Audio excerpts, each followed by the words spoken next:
सुनो, उल्लू वीरानी में क्यों रहता है? इमाम जाफर सादिक अलैहिस्सलाम के पास एक शख्स आया और उसने यही सवाल इमाम जाफर सादिक अलैहिस्सलाम से किया कि उल्लू वीरानी में क्यों रहता है। तो इमाम जाफर सादिक अलैहिस्सलाम ने फरमाया कि उल्लू एक ऐसा परिंदा है जो इंसानों से बहुत ज्यादा मानूस था। ये इंसानों के साथ रहा करता था, इनके घरों में रहा करता था। इंसान इसे बिल्कुल ऐसे पाला करते थे जिस तरह आज के दौर में हम परिंदों को अपने घरों में पालते हैं।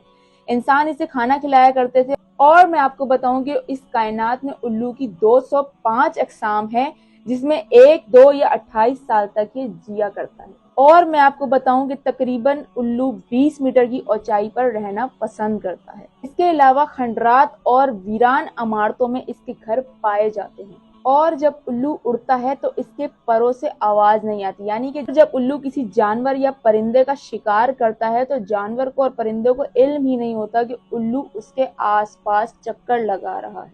और अगर कोई सफेद उल्लू आपके घर पर आ जाए तो ये खुशनसीबी की अलामत है, या फिर आपके दरख्त पर आकर बैठ जाए या फिर आपके घर पे आके बैठ जाए।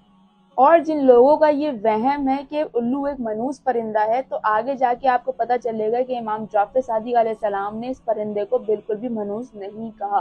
और आपके लिए ये भी जानना जरूरी है कि उल्लू कौवों का बहुत बड़ा दुश्मन पाया जाता है और कौवे भी उल्लू के बहुत बड़े दुश्मन पाए जाते हैं। उल्लू सारी रात जागता है और एक ही जगह पर बैठकर चारों तरफ देख सकता है। उल्लू ज्यादातर घने दरख्त और देहातों में पाया जाता है। और सबसे जबरदस्त बात कि उल्लू की गर्दन में 14 हड्डियां पाई जाती हैं, जबकि इंसान की गर्दन में 7 हड्डियां पाई जाती हैं।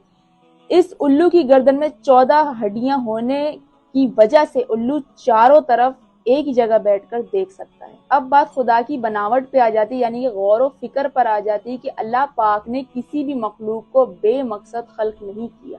जब उल्लू का ब्रीडिंग सीजन आता है तो बच्चों के लिए जब शिकार करने के लिए निकलता है तो चूहे, सांप और ये छोटी मोटी चीजें जो है शिकार करके लाता है। इस दौरान फीमेल उल्लू जो होती है वो शिकार बिल्कुल नहीं करती जब तक वो अंडों पे होती है। उसके बाद जब बच्चे थोड़े से बड़े हो जाते हैं तो फीमेल भी शिकार के लिए निकल पड़ती है। उल्लू, चूहा, सांप, छिपकली का शिकार इसलिए करता है ताकि अशरफुल मखलूकात इससे महफूज रहे, यानी कि हमारे लिए अशरफुल मखलूकात के लिए ये एक नेमत से कम नहीं। अब बात आ जाती है किसानों की। किसान ये बात सुनकर बड़ा खुश होंगे कि उल्लू खेतों की बड़ी जबरदस्त हिफाजत करता है।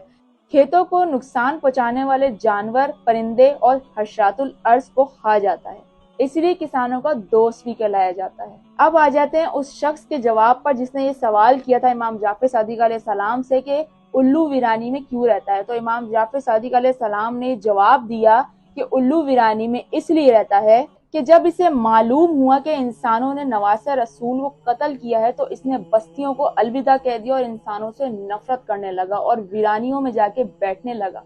आशूर के दिन ये बहुत रोता है और तब से अब तक उल्लू तन्हाई पसंद है।